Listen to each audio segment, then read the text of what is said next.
tuwa wenam duna tom sawa yi dunia nimpoto namna tuwa wenam duna tom sawa yi dunia duni waram nimpoto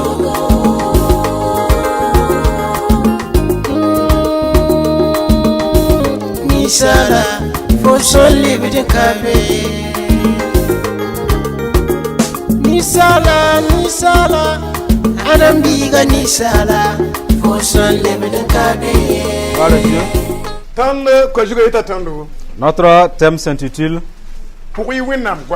Suivez la parole de Dieu. N'abandonnez pas la parole de Dieu.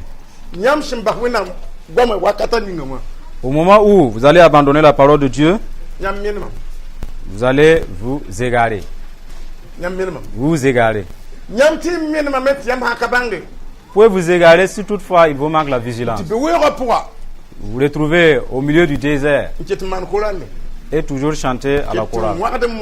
Vous prêchez toujours la bonne nouvelle. Et pourtant, vous n'avez que votre chair au milieu de l'assemblée. Vous qui avez abandonné la parole de Dieu, vous vous êtes égarés. Si Dieu, depuis le ciel, baisse le regard, alors votre esprit ne chemine pas dans sa volonté.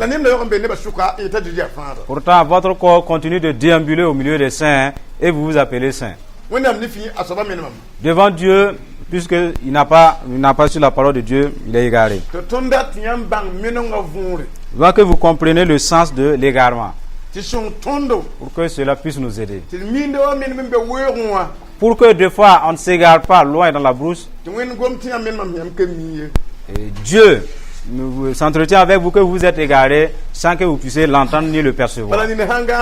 Parce qu'il y a certains, en étant couchés dans son rêve, il voit que des fois il est en brousse et pas à la maison. Ça, c'est un égarement. Et d'autres tâtonnent même à la recherche d'une ville. Il n'y a pas de voie. C'est un égarement.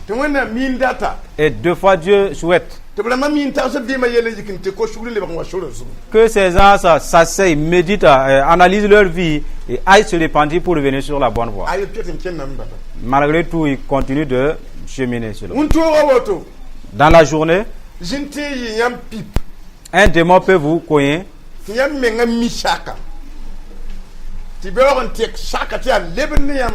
Vous pouvez, un quartier peut être chose, vous le connaissez comme d'habitude, mais vous avez des vertiges, vous ne savez plus où aller vous orienter. C'est cela obligé que vous demandiez des guides. Pourtant, vous avez votre maison juste à côté. Cela arrive à des gens. Il y a plusieurs façons de s'égarer. Mais nous allons parler de l'égarement vis-à-vis de notre marche avec Dieu. Et si vous reconnaissez cela et vous savez que vous vous êtes égaré, revenez sur la voie. Nous commençons avec le premier exemple. Israël qui a commencé à marcher avec Dieu, qui s'est égaré à un certain moment. Des fois, ils réapparaissent et ils s'égarent de toi. Pour que cela puisse nous aider. Jérémie chapitre 2, verset 12 à 15.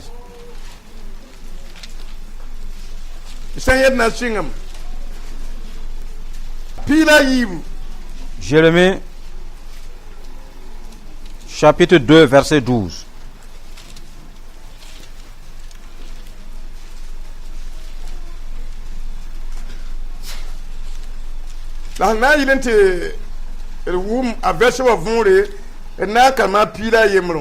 Ben pour mieux cerner le sens de ce verset, nous allons lire à partir du verset 11.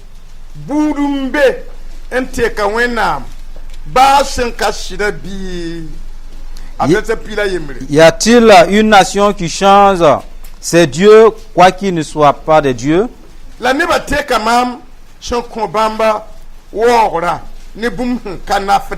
Et mon peuple a changé sa gloire contre ce qui n'est d'aucun secours.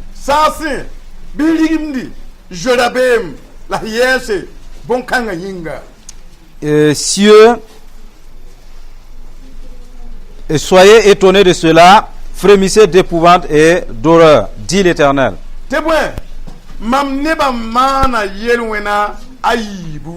Car mon peuple a commis un double péché.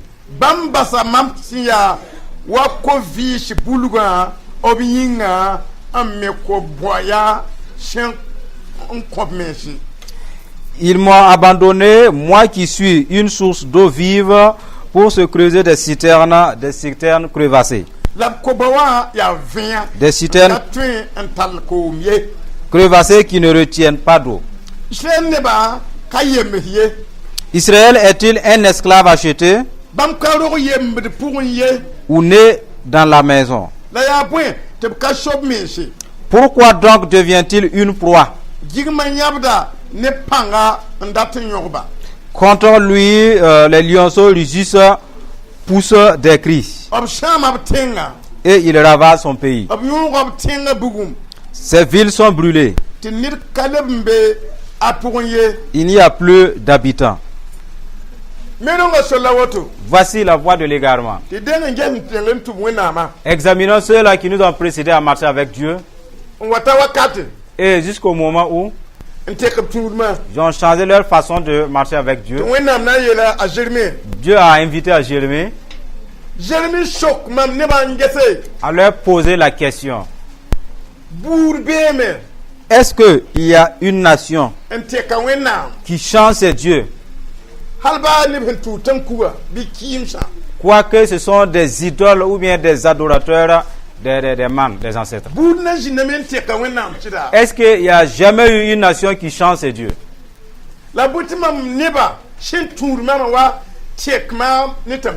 Mais pourquoi mon peuple qui me sert m'ont échangé avec des idoles?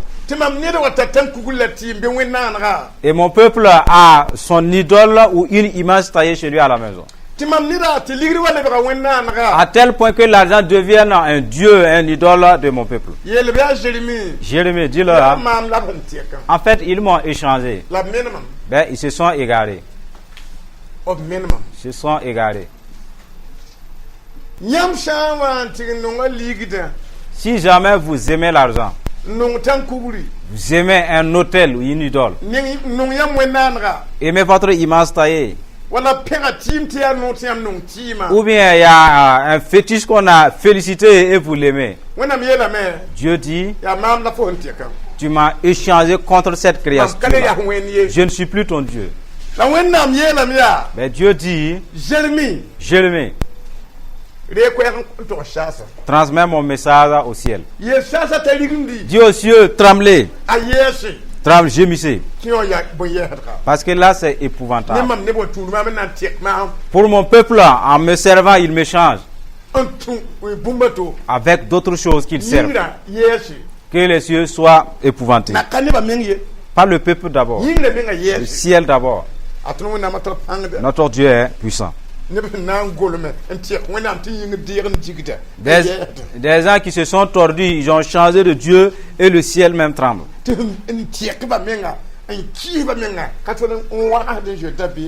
Quant aux coupables, eux, ils n'ont pas peur, ils ne craignent rien. Jusqu'à ce que les cieux tremblent. Il y a de ces fidèles-là. Ils n'ont même pas un grain de la crainte de Dieu dans leur vie. Ils ont plus fait de la chicotte que de Dieu. Ouais. Il y a d'autres même, les cœurs sont devenus secs comme du feu.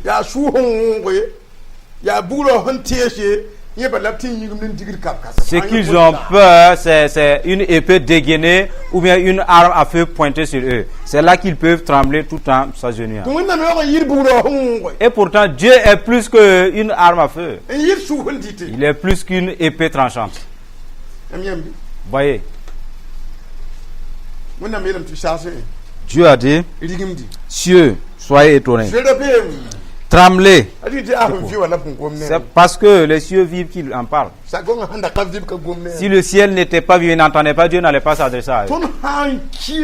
Si nous nous désobéissons, en fait, nous mettons les cieux dans des problèmes. Jusqu'à tel point, Dieu a honoré l'être humain. Mais Dieu a élisé le ciel pour l'homme, tout simplement. La désobéissance n'est pas bien. Dieu a dit, ils m'ont abandonné. Et pourtant, j'étais une source d'eau vive pour eux. Alors ils ont cherché de l'argent pour leur citerne. Et ces citernes sont crevassées. Parce que l'argent entassé peut en finir, mais Dieu ne finit jamais. Malheureusement, mon peuple aime plus l'argent que moi, Dieu. Parce que l'argent est devenu leur citerne. Voilà pourquoi il peut mettre de côté la vérité et tordre les choses pour avoir de l'argent. L'argent est devenu leur citerne.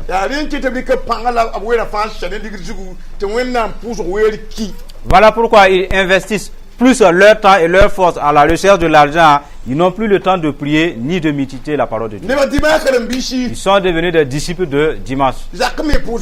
À la maison, on ne prie pas. Parce que on consacre plus le temps à la recherche de l'argent que de Dieu. Dieu dit, c'est une citerne percée.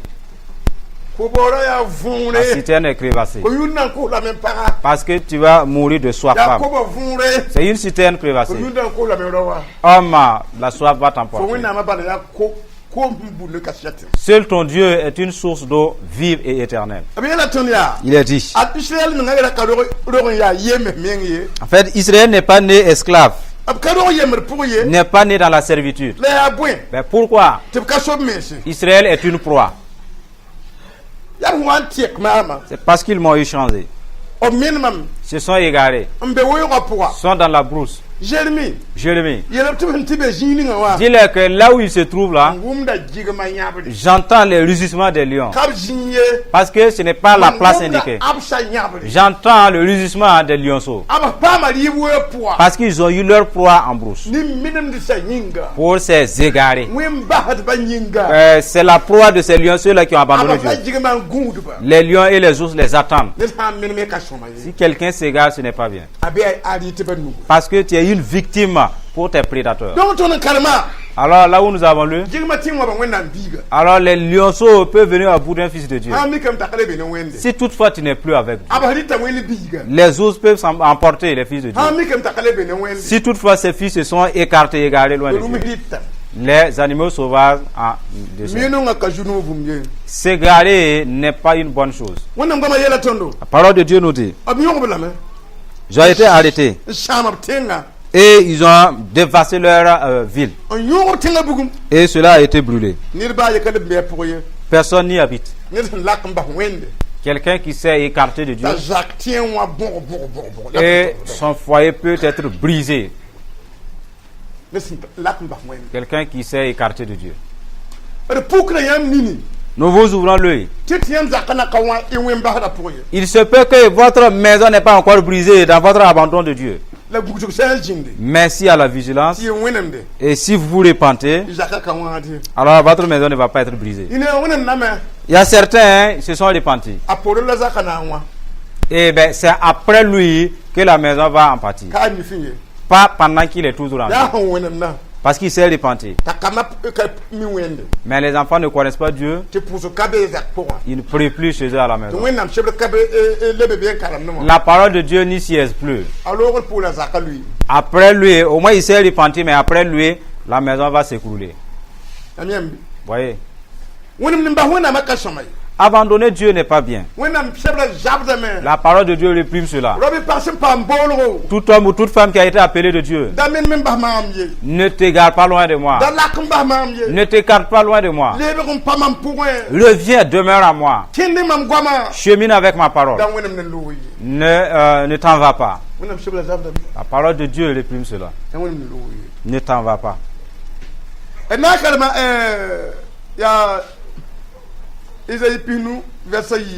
Nous tournons dans Ésaïe 52. Ésaïe chapitre 50, verset 2.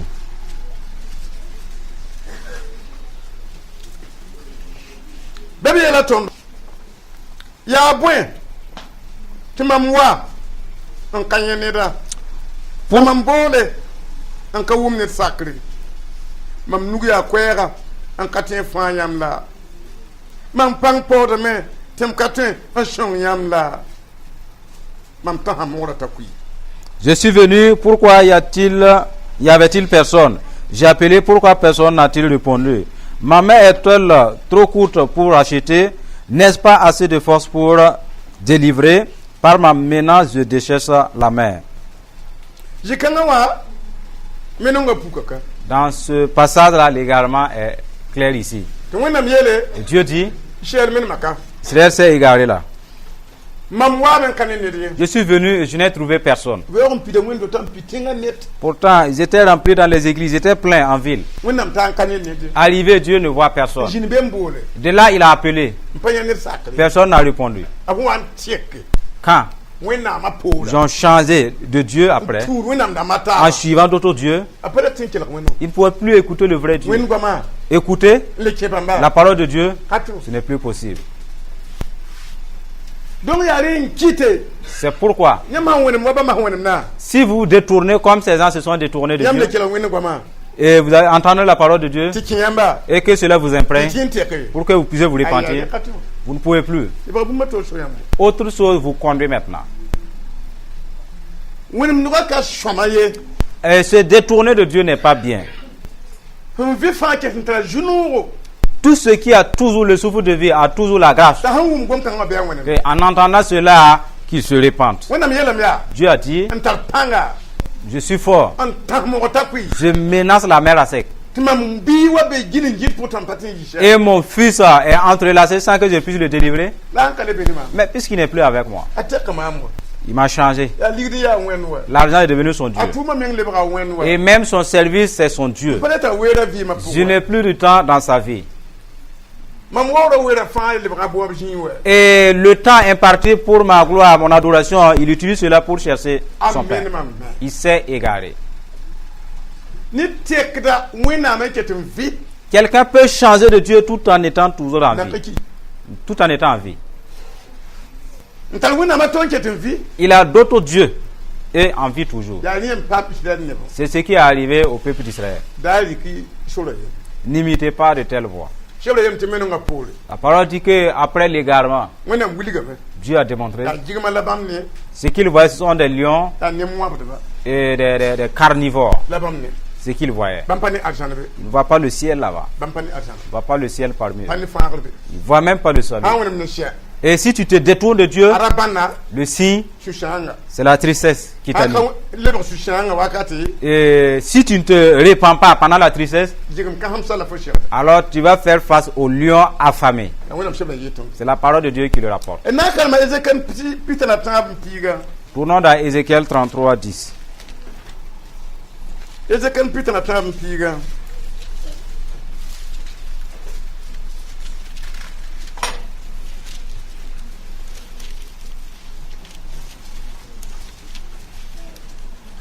La foni sharbiga foto sheneba amgwama opanda yele toton yele wena nir kongra bermi hajutu la ton panga borda arpore tona yi wena vimde. Et toi, fils de l'homme, dis à la maison d'Israël, vous dites, nos transgressions et nos péchés sont sur nous, et c'est à cause d'eux que nous sommes frappés de langueur. Comment pourrions-nous vivre?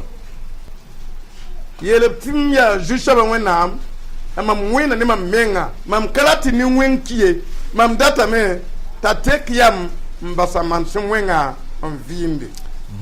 je suis vivant, dit le Seigneur l'Éternel. Ce que je désire, ce n'est pas que le méchant meure, c'est qu'il change de conduite et qu'il vive.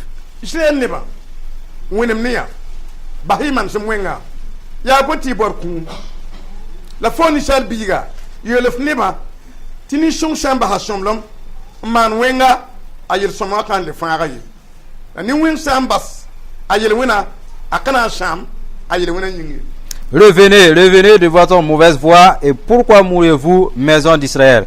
Et toi, fils de l'homme, dis aux enfants de ton peuple, la justice du juste ne le sauvera pas au jour de sa transgression, et le méchant ne tombera pas par sa méchanceté le jour où il s'en détournera, de même que le juste ne pourra pas vivre par sa justice au jour de sa transgression.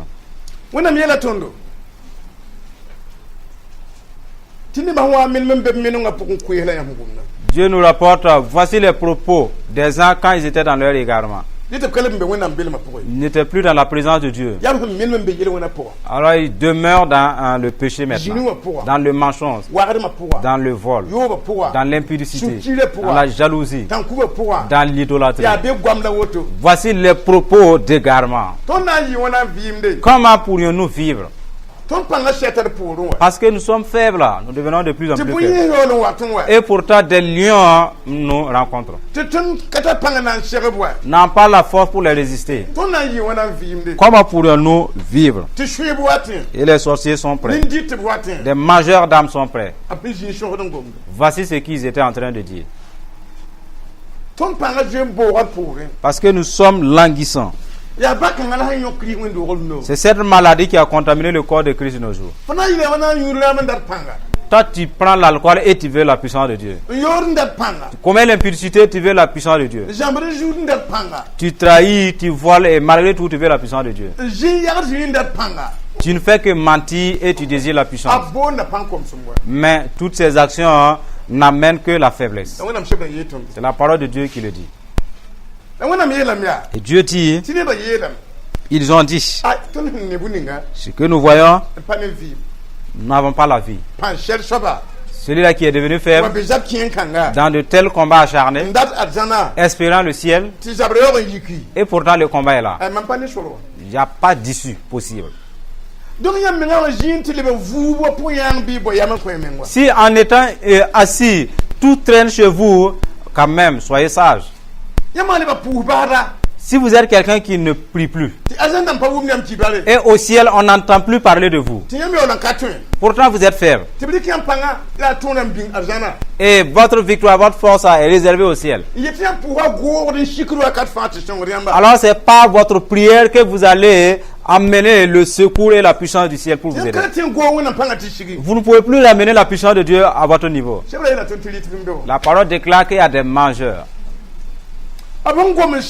Après avoir dit cela, dans leur égarement, Dieu a dit, je jure par moi-même, je ne veux pas que le devin meure, je ne veux pas que l'idolâtre meure, je ne veux pas que l'exorcisme meure, pas même l'impudique, pas même ceux-là qui avortent, je ne veux pas que l'infidèle meure. Voici ma volonté. Tu as entendu ma parole? Répands-toi. Au nom de Jésus. Répands-toi et arrête tout. Tu vivras. C'est une parole bénie. Une parole de bénédiction. Cela te convient à faire. Pas au-delà de tes forces. Répands-toi simplement. Il y a la vie. Dieu a juré par lui-même. Jusqu'à tel point il nous aime. Pour qu'au moins on ne doute pas malgré notre incrédulité. Si tu dépasses ces propos-là, tu ne peux pas ne pas dévancer en enfer. Voyez. Répands-toi. Tu résistes à cela. Et je ne change pas. L'enfer est réservé pour ces récalcitrants-là. Voyez. Répands-toi de ces mauvais caractères. Tu dis que tu ne peux pas arrêter de ne pas être jaloux. Je ne peux pas arrêter mes paroles fanatiques. Je ne peux pas abandonner mes soucis. Je ne peux pas abandonner ma cupidité.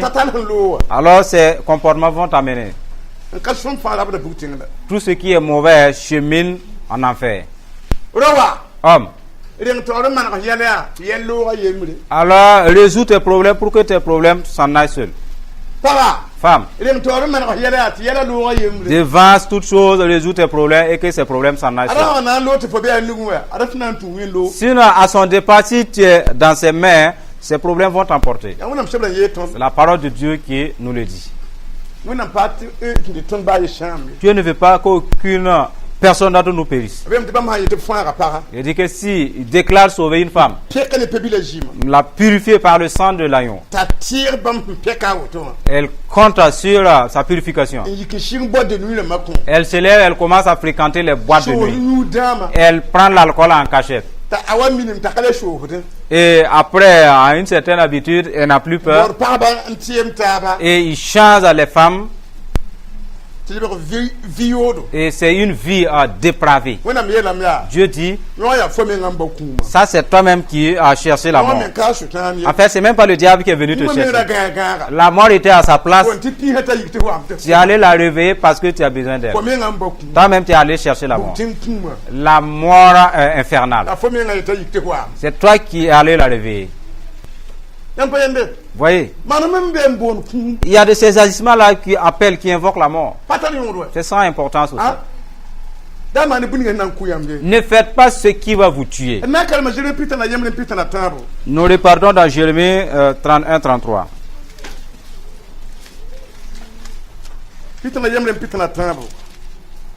31-33.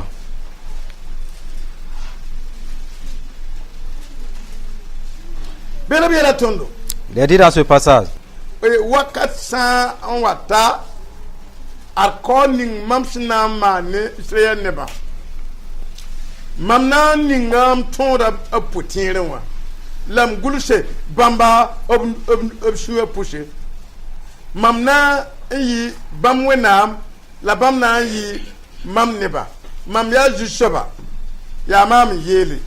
Mais voici l'alliance que je ferai avec la maison d'Israël après ces jours, dit l'Éternel. Je mettrai ma loi au-dedans d'eux, je l'écrirai dans leur cœur, et je serai leur Dieu, et ils seront mon peuple.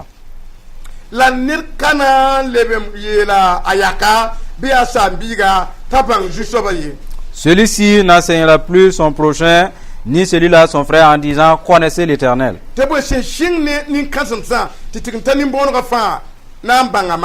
Car tous me connaîtront depuis le plus petit jusqu'au plus grand.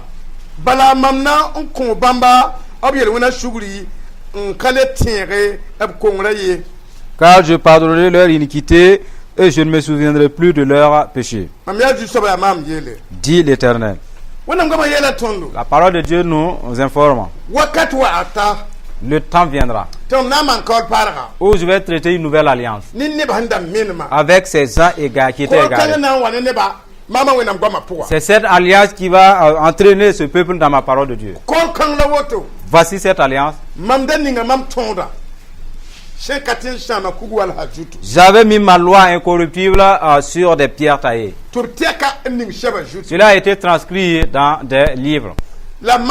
Maintenant, la nouvelle alliance que je vais traiter avec le peuple,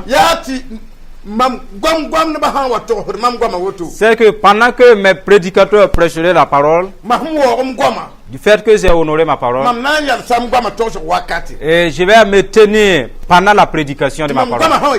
Dès qu'elle sort, tous les auditeurs,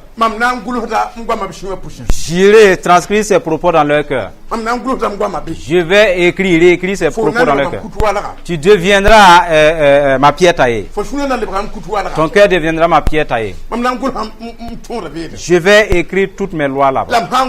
Et si je finis d'écrire, dans ton cœur, j'avais mis une place là. Et cette place là, ce que j'ai mis, cette mémoire va te rappeler de ce que j'ai dit. C'est Dieu qui l'a dit.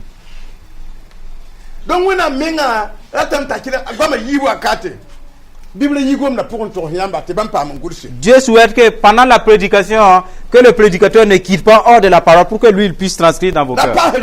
Ni ajouter rien, ni diminuer rien. Pour que Dieu puisse transcrire. Ce qui suit, l'auditeur ne dort pas. Sois concentré pour que Dieu puisse transcrire. Voyez. Voilà pourquoi pendant que la parole est prêchée et l'orateur est dans des problèmes, de même que l'auditeur, parce que Dieu là il est en train d'écrire. Pourquoi tu as ajouté des propos humains et pourquoi tu ajoutes toi tes propres pensées? Tu voudrais que je mette ce qui t'appartient pour que les gens meurent? Parce que les propos humains ne sont pas vitaux. Voyez. Vous ne devez pas écouter d'autres propos aussi qui ne sont pas de Dieu. Pour que demeurons dans la parole de Dieu. ne kan le to hato tu wona miram to bra yoyo Personne ne dira à autrui que Dieu défend l'impudicité. ne kan le ben to hato ti ar wona miram to bra Jean pi puire Personne n'apprendra à autrui Dieu défend le voile sur les dîmes. Parce que cela est transcrit dans vos cœurs. Personne ne vous défendra de boire. Au moment où toi tu as soulevé le verre plein de l'alcool, c'est que la parole de Dieu défend. C'est ce qui engage Dieu, ce qui préoccupe Dieu. Ce qui préoccupe Dieu.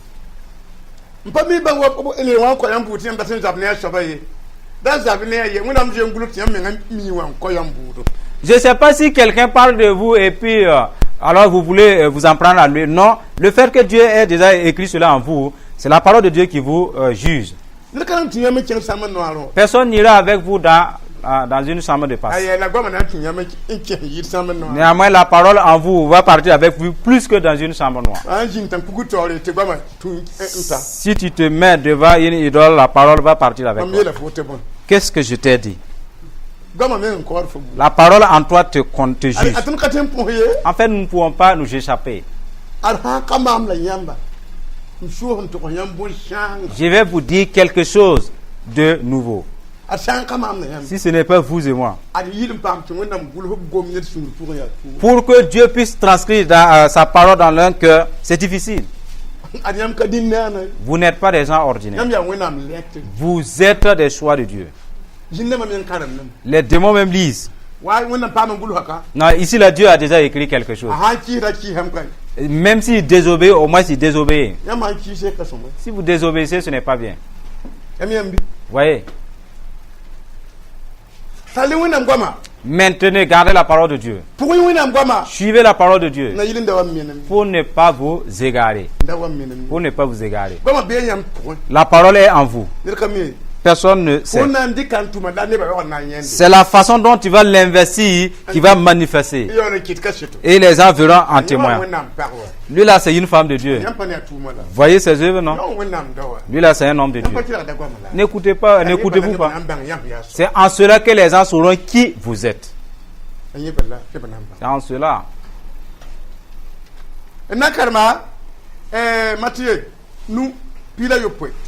Nous tournons dans Matthieu chapitre 5 verset 17.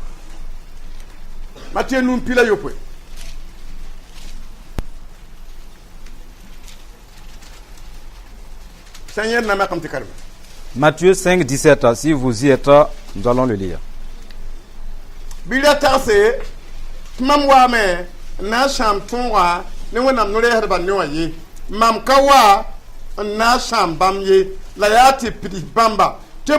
Mam yeta nyam shida tinyingri la duniwa na lore la tontikri wala karare baye konshamye hati fa pam pitishuku. Ne croyez pas que je sois venu pour abolir la loi ou les prophètes. Je suis venu non pour abolir mais pour accomplir. Car je vous le dis en vérité, tant que le ciel et la terre ne passeront point, il ne disparaîtra pas de la loi un seul iota ou un seul trait de lettre jusqu'à ce que tout soit arrivé. Avant, j'ai transcrit ma loi dans les cœurs. Quand j'ai écrit, j'ai envoyé Jésus dans le but de vous sauver. Il n'est pas venu dans le but d'annuler ce que j'ai écrit. Il n'est pas venu désobéir à ce que j'ai déjà écrit en vous. Voyez.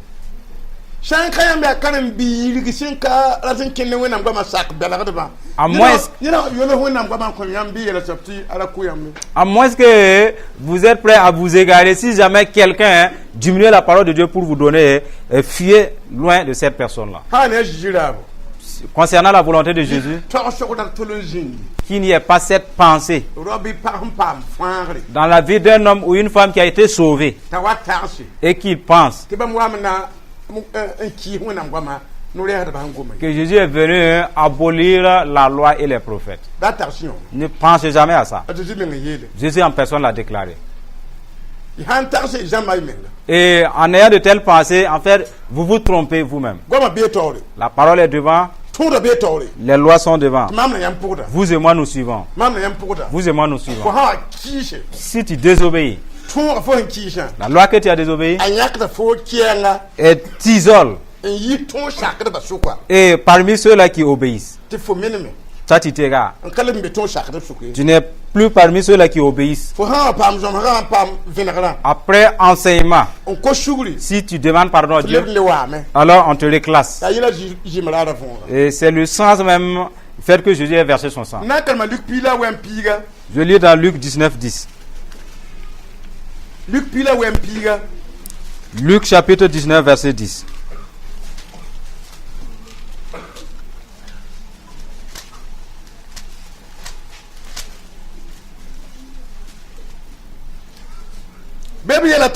Il a dit dans ce passage,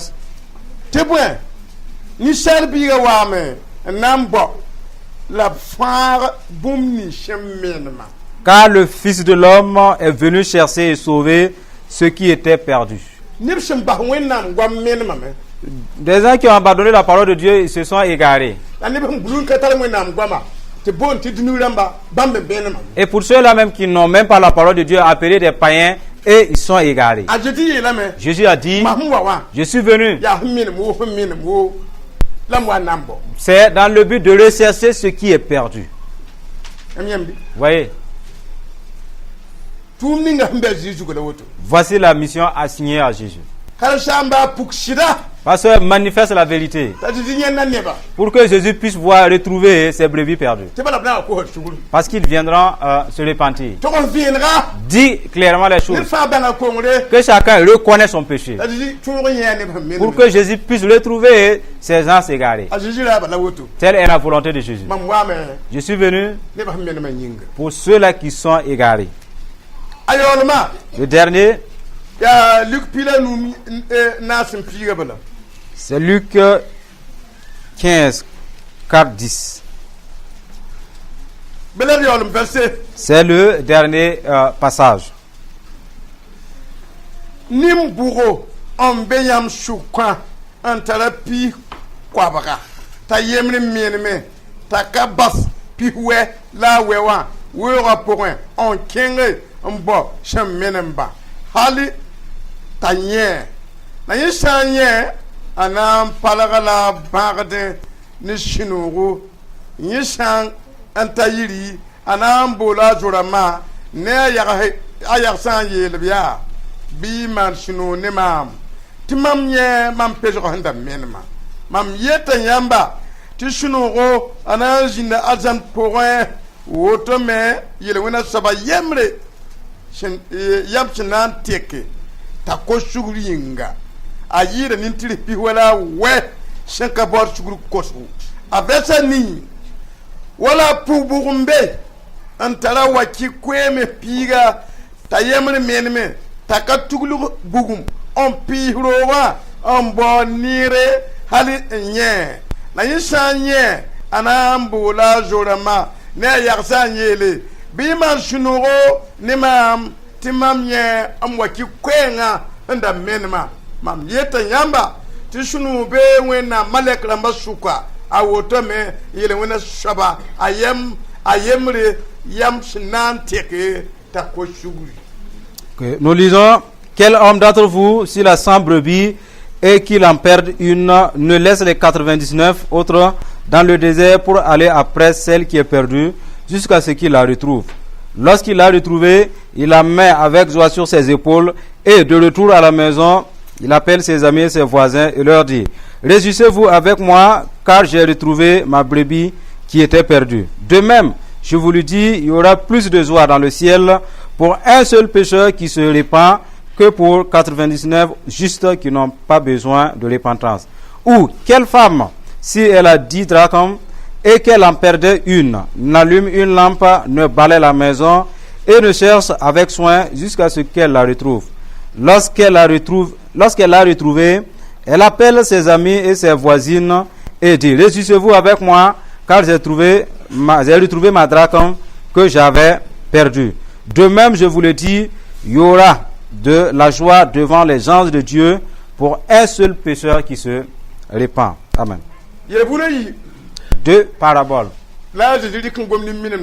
que Jésus s'est adressé aux égarés, pour les égarés. Deux paraboles. Première.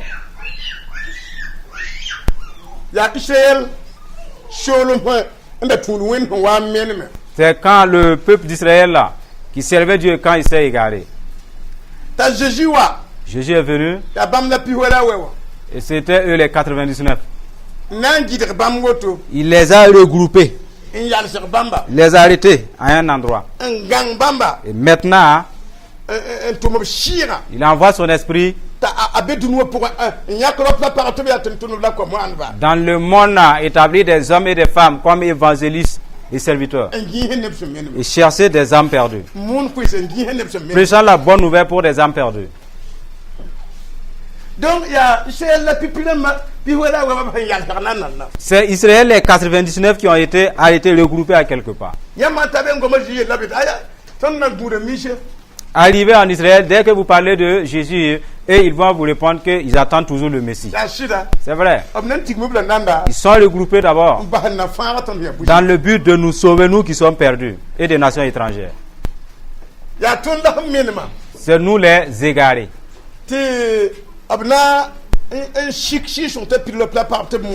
Le Saint-Esprit est descendu sur des hommes et des femmes pour prêcher l'évangile. Si vous regardez de nos jours, parmi les 4 coins du monde, le Saint-Esprit agit par le biais des hommes et des femmes. Des morts ressuscitent, des malades sont guéris. C'est dans le but de choisir. Il fait ainsi. Et les égarés se manifestent, ils viennent se repentir. Ils viennent là se convertir. Voyez. C'est pourquoi, si vous n'êtes pas dans l'appel, si vous arrivez, si jamais le diable vous tirera dans le péché, vous ne vous repentez plus. Parce que vous êtes reparti là où vous étiez. Voyez. Mais s'il savait, vous qui êtes venus, vous comprenez le sens de la repentance, vous comprenez le sens de la culpabilité ou du péché, vous qui êtes dans l'église, et la parole de Dieu vous appelle des pièces de 1 franc, 1 franc. Et la parole de Dieu qui soit que vous entendez, que ce que vous avez commis comme comportement ou caractère, cela n'a pas plu à Dieu. Cela est appelé la lumière manifeste. Quand vous allez croire, vous partez, vous repentir devant Dieu, il dit que la pièce égarée a été retrouvée. L'a retrouvée. Parce qu'elle est venue. Il a reconnu son péché. Jésus a dit que ce soit la brebis qui représente les âmes perdues que je suis allé repêcher, je vais lui mettre sur mes épaules. Mais au ciel, il y aura une grande joie, une grande festivité. Ou bien toi qui t'es converti, tu es venu à l'église, tu es retombé dans ton péché, à la lumière de la parole de Dieu, tu es venu te repentir. Je t'ai retrouvé, toi qui es la pièce. Au ciel, il y aura une fois de plus la joie. Parce que j'ai retrouvé ma pièce perdue. Voici le sens de la parole. Mais si tu es une pièce, tu commets le péché, tu t'égares, tu ne sais pas te repentir, tu resteras égaré. Voyez. J'ai imposé mon argent, je suis allé payer à manger, c'est parce que tu l'as toujours dans ta poche. Si l'argent est tombé, tu vas payer avec quoi? Parce que l'argent s'est égaré. C'est ce qui reste en Jésus qui l'appartient. C'est ce qui reste en Dieu qui l'appartient. Le péché égare. L'ivrognerie égare. Le mensonge égare des gens. L'infidélité sur les dîmes égare. L'ivrognerie, l'alcool égare. L'impudicité, l'avortement, ça égare. Seule la repentance. Par la repentance que les gens peuvent se réjouir avec. Sinon, rien. Et surtout une vraie repentance. C'est pas que je suis venu demander pardon parce que je suis tombé dans l'impudicité. J'ai dit que bon, après on va continuer.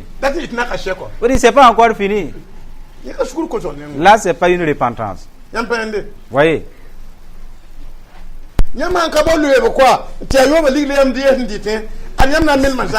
Si vous ne changez pas de commun et c'est l'argent d'impudicité que vous consommez, vous allez vous égarer. Parce que l'argent d'impudicité, c'est de l'argent fanatique. Cela fait que, puisque vous ne dépensez pas pour avoir, si vous ne faites pas attention, tu es assis et puis on te tient une clé de voiture. Pourtant, tu n'as rien, tu n'as fourni aucun effort.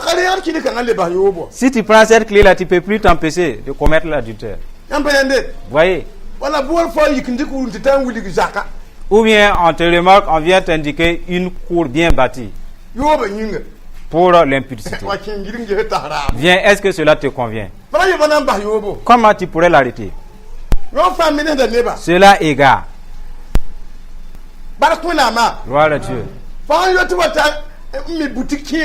Si tu commets l'impudicité, on vient te bâtir une très grande boutique. Et en regardant cela, si on te défend, te proscrit la prostitution alors que tu as une boutique pleine, c'est difficile de te délivrer.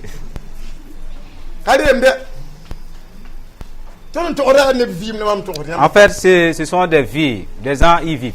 Nous ne devrons pas échanger le salut contre quoi que ce soit dans ce bas monde. C'est son importance. Gloire à Dieu. Vous pouvez voir des gens avec une voiture très luxueuse et bien propre, alors que c'est un infidèle. S'il doit vous donner les issues de l'argent, c'est de l'argent sale. Vous voyez? Si tu t'habitues à ça, à un certain degré, c'est difficile d'arrêter. Que Dieu nous aide à ne pas abandonner la parole de Dieu, à cheminer avec la parole de Dieu. Au nom de Jésus.